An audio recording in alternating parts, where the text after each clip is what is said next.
Talk I'm going to give today is, as probably the other talks will be, essentially about density, but seen from the point of view of data analysis, which several architects in our firm have been taking on as a kind of a side research effort over the last 5 or 6 years. So, but beginning with the view of the megalopolis of the region which we're sitting in today, standing in, is very much a reminder of the issues of sprawl or of concentration of mass and use and building, and some of the issues which as designers, in particular designers of towers, we take on.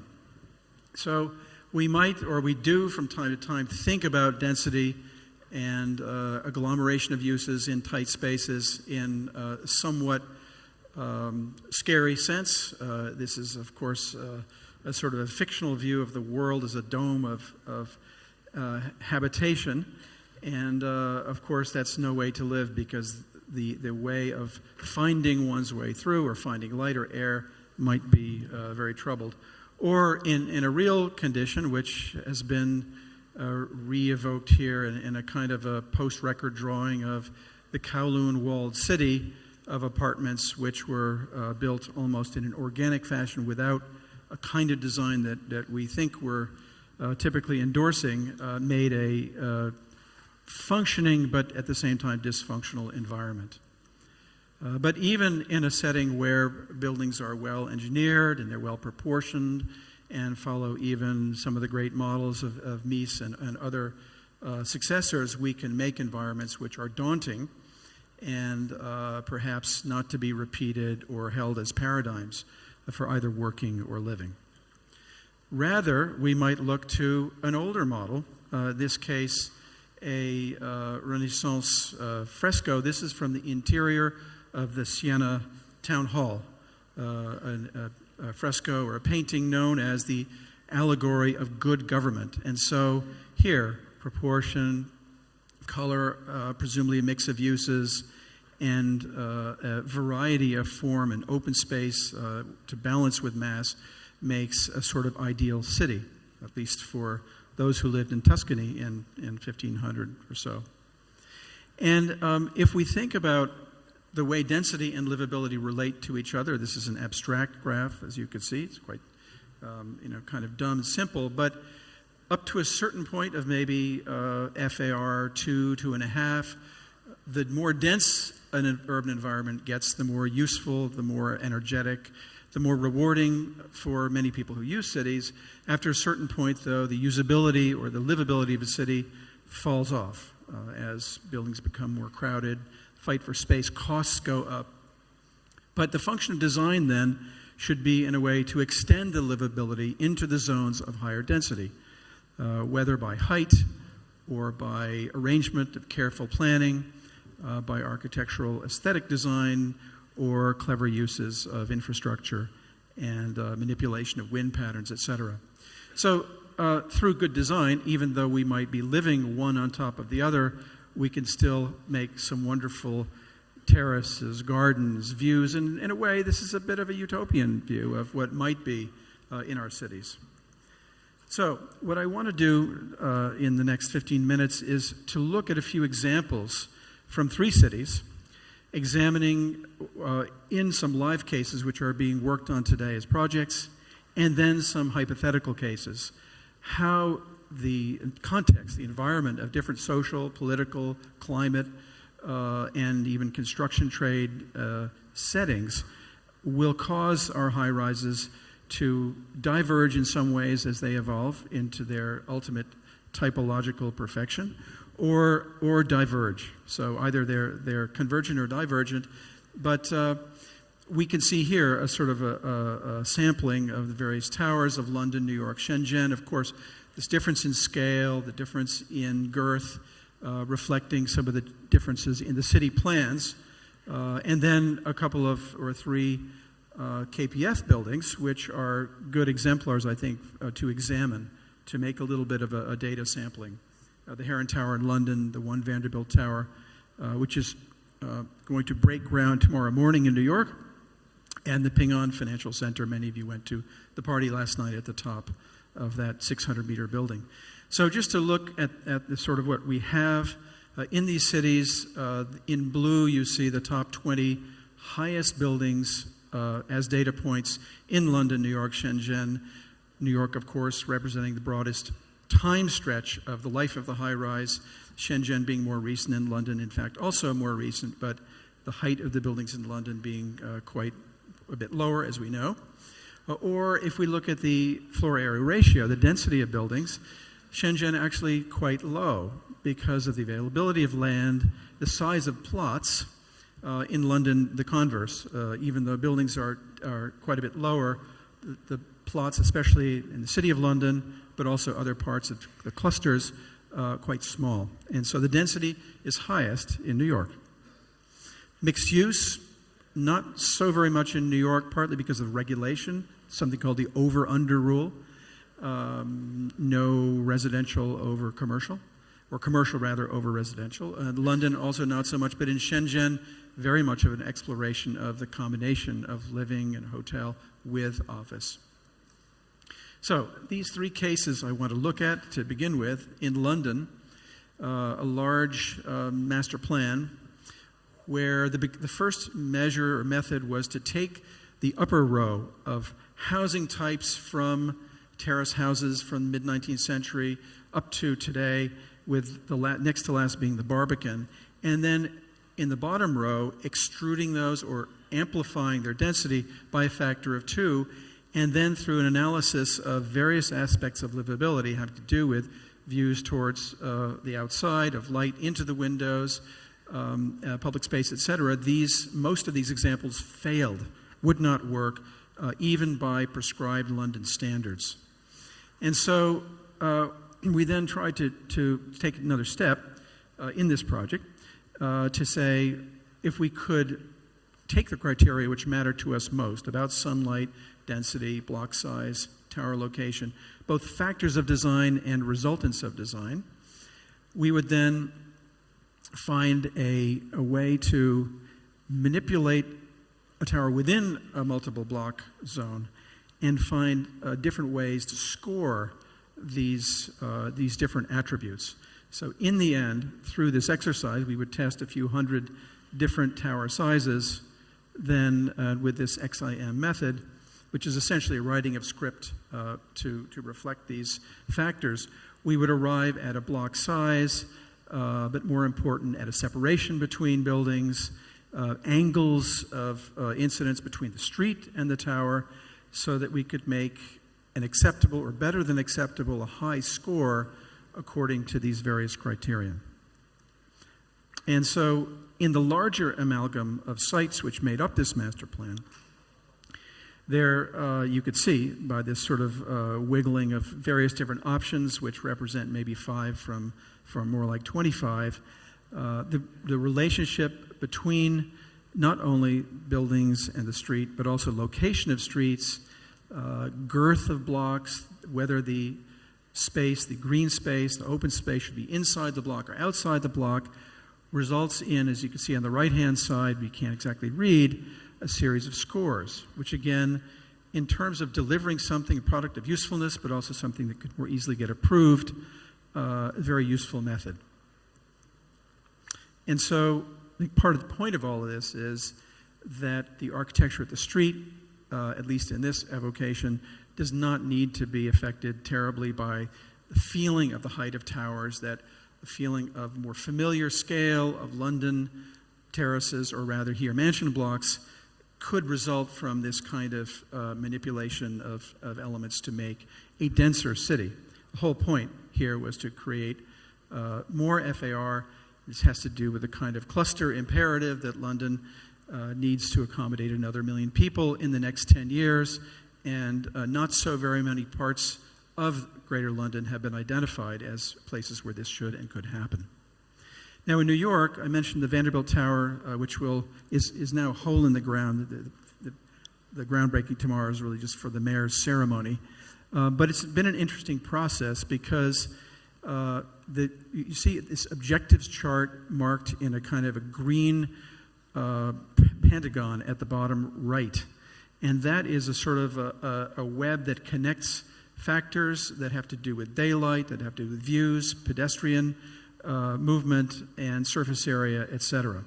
So these 6 schemes and others were posited as potential designs for various reasons, having to do with the use, image, etc. And on the left-hand side is a sort of dumb, slightly set back extrusion as per a normal New York practice. However, going through these schemes, the goal of this whole project, in fact, what is being built or beginning tomorrow, is to achieve FAR 30, which is another roughly 9 FAR over what is normally permitted in New York. So 1/3 more, 500,000 square foot extra. And so you can see moving towards the right hand, which in this kind of rubric gets a 70% or 70-point score, whereas the straight extrusion gets a 4-point score, says that's going to make a better building for these factors. Then another kind of analysis is made of what is referred to as insolation, the sky, not direct sun, but exposure to the sky. Marked in dark is the kind of shadow or the obstruction posed by the original 20-story extruded blocks that have been knocked down. In fact, the tapered tower of 1,400 feet plus interrupts that sky view no more than the current 20-story building. That's been a very important point to establish, and especially because it has to do with the quality of life on the street. You can see here between this tower and Grand Central Terminal, a new plaza is going to be established called Vanderbilt Plaza. And so for the quality of life at that doorstep to New York next to one of Manhattan's 2 major transit hubs, we can see here a system of identifying the points and the access from the connections to Grand Central Terminal. Actually, at the base of this building, we're really creating Grand Central Terminal West. So that's part of the reason that this extra FAR has been granted, because without these public train halls at the base of the building, we have a very hard time accepting a new quantum of traffic coming from, foot traffic coming from East Side access, which will double the peak ridership of Grand Central.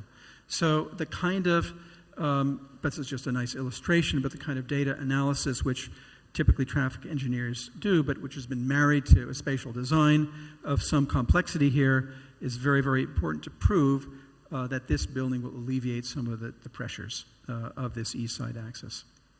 So moving from there to a section showing you very simply East Side access tunnels below Grand Central Terminal, connecting up through various escalators into the base of One Vanderbilt. And then you could see also the various simulations made of the way that commuters go through Grand Central Terminal, both due to rail and to subway system. The doubling of that ridership because of this connection to Long Island called East Side Access. And then in yellow here, the zone within the building where a certain mouth to that flow occurs to relieve some of the pressures that would otherwise occur in the terminal itself, which would be overburdened. So the analysis of, you see the sort of wiggly form there, was a way of comparing designs of the tower at various iterations to New York City zoning rules, which are often taking the form of something called Waldron diagrams. But this was useful enough, an analysis, that the city now has taken this on as a way to determine its zoning parameters for a much broader zone of East Midtown and a part of Vanderbilt to the north called the Vanderbilt Corridor. So this data has been useful to us. It's also been useful to the public in a sort of shared manner. And then that results, you can see in the taper of this tower, as you see from Bryant Park. And then the taper continues all the way to the top of the building, whittling away the form. So it does become a point tower, which is very important to the architectural expression at the top of the skyline. This will be the tallest building in Midtown, taller than the Empire State Building. And then finally, the third project in Shenzhen, not such a tall building because of some of the airport cones of restriction. But this is a project which we're now working on for Carey Properties in Shanghai. So very close to the water. Water is actually in the foreground if you went slightly below the image. And it's a mixed-use project of residential, office, retail, culture. And what we tried to understand here, these are views of the movement along the street in London on the right, New York on the left, is a kind of spatial, what is called here a signature, that has to do with a sequence of views or experiences that can be somehow, if not quantified, that can be characterized in a numeric way. And that was then compared to the signature of experiences in this, in our plan for this Qianhai site, which is the manipulation of the master plan given to us by the government regulators, and shows that the signature of spatial movement is actually quite similar between London, New York, and this part of Qianhai. So it's about ground level experience. And in the design of the project, indeed, I think it's a very simple grid building, as you can see, meant to be quite rational and efficient. But what's special about it, I think, is the way that in which the pedestrian edges, either of public space or of regular sidewalks, this here being a depression going down to the subway system, but those edges are given a kind of especially deep, rich treatment of arcades, of depths of lattice work, of interest of retail. So if one were to measure the kind of richness of texture of pedestrian lines, it would score very high. So this is something that could be measured, and we're endeavoring to do that.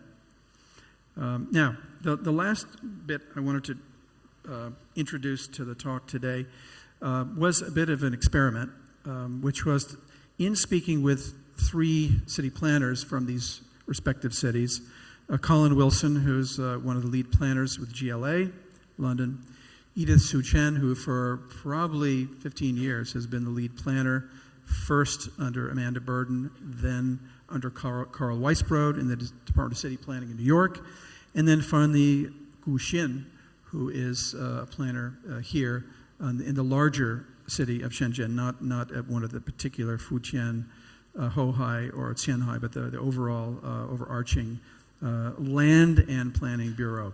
So we asked them, what would, in your view as planners, be an interesting kind of extra leap forward for planners and architects to try to achieve to make a better city?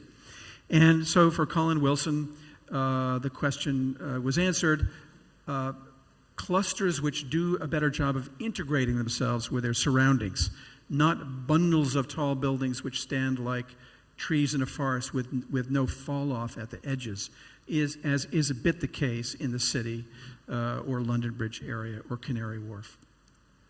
So as diagrammed here, we would try then to create shoulders to the height of high rises, transitional areas, making perhaps a better integration of some of the lower lying masses and planned areas of London office and residential zones, rather than this kind of abrupt cluster interruption. The area that we wanted to look at to try to experiment with this is the South Quay, just south of Canary Wharf. And Colin Wilson asked, could you somehow think about applying rules to London building, which is, of course, not the case. London is a discretionary zoning environment, converse to New York, where everything is legal if you build within the bounds. So, again, contrary to what Peter Rees has called in his city of London the fruit bowl of interesting, unusual, but not necessarily closely related individual buildings, we would start instead in South Quay with some coordinated idea of a plan for blocks, which would then receive low-lying, base-level architecture which responds to certain forces of weather and of street experience, with mid-level buildings of various uses that would climb on top and themselves would refer to or obey certain view corridors, and then finally tall buildings which would respond to yet another set of principles. So it's kind of a mixed bag which seems to work well, and then placed in the context would also relate to some outlying clusters. But on the whole, there's a little bit more of base, middle, top, and a sense of coordination between the different buildings so that views from one to the other could be avoided, liberating more views from the building to beyond, but always being sensitive to some of the important view sheds that do exist in London.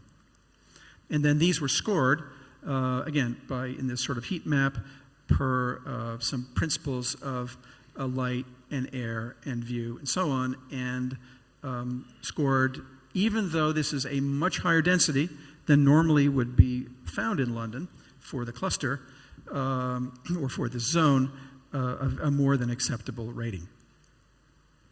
And so just massed out on the skyline, it would look, and this is not an architectural drawing, but just a kind of a massing notation, it would take this form of a kind of a rise and a fall. Now, in New York, I mentioned the Vanderbilt Tower is an FAR 30 building, which is sort of a new threshold for East Midtown, and it is actually now being built. But what Edith Su Chen had asked, well, do you think it might be possible to build an FAR 40 building or cluster? Because there may be parts of town, not so many, but some, where this might be warranted or appreciated. So we think now in terms of clusters of buildings which don't normally get arranged thus in New York, but where the aggregation of a number of buildings, as in Rockefeller Center or in the Hudson Yards, which our firm is now involved with not only the planning but first buildings with related companies. This kind of aggregation allows for a coordination that in turn can allow taller buildings. So as part of this experiment, we took 2 blocks right next to a transit hub, actually just north of Vanderbilt, demapped in theoretically or hypothetically one of the streets, which is in fact what's happened for Vanderbilt. Found an idea of weaving some of the routes to the very dense buildings, not just on the sidewalk, but via a unified sort of garden deck to try to make public and green space at a higher level, creating a galleria running through crosswise setbacks to the podium to create Rockefeller Center-like well of light, and then ultimately adding towers, and then adding greater height and some greater slenderness to the towers for better views. So this is actually an FAR 40 cluster. It's unheard of, but very interesting to test if it can be indeed somehow seen as palatable on the ground plane or for the structure of the buildings, for the space inside. And certainly the proximity to the hubs of transit make this an attractive idea for some who believe in traveling to the place you work with great ease. And then, again, we evaluated with these criterion of view, building daylight, sky exposure, and public daylight, and came up with quite a favorable score for the functionality and the experience in these various buildings. So it's sort of an out there idea which may find some application, as some ideas do in the eventualities of time, not just in Midtown, but perhaps downtown, or even more interestingly, perhaps in East Harlem, because of the ease of connection to the airports, and also because of the underuse of that part of town. So finally, this would be New York as per this FAR 40 idea, and you can see Empire State Building or the Chrysler looks quite small at this point. And finally, in Shenzhen, in Qianhai, looking at this plot of land that we're currently working on for Cary, but asking a different question about it. Not only could it be, as it is now, broken down into sub-blocks, which are further subdivided, but divided even more times than currently being planned, with open spaces as they've been sculpted, both for an internal park, a kind of Bryant Park scale park, and then a corner park in the upper part of the drawing for the subway. And then we add what we see in the current plans that have been approved, and building is going into construction. And this represents an FAR of about 5. So we ask the question, with the robust qualities of open space, of transit connection, of good pedestrian adjacency, and other urban design principles, why couldn't you use this as a chassis that could then accept double the density. And in fact, if it weren't for the airport issues, which could then maybe be diminished in sites further back from the center here, this might be a good idea as a way to achieve more density, which is something that our city planner has asked the question, could this maybe be achieved? Because the land value is right now not necessarily carrying itself with the current densities. But that all depends, and here's an image of what that might be like as a taller massing, again, not an architectural, but a kind of a strategy massing. So I think to finish, if we look at these three examples, we see great differences in the three cities as to the way that we can design, sculpt, and evaluate tall buildings in great density. But at the same time, our goal, in a way, is quite similar in each case, which is to artfully or strategically arrange and design the taller buildings which make these clusters or make these environments in such a way that this kind of experience at the base of a building, at the street, at the public level, could be rewarding in all of the statistical ways that I mentioned, and also that the sense of place, the sense of a great vibrancy of urban order could be appreciated. Thank you.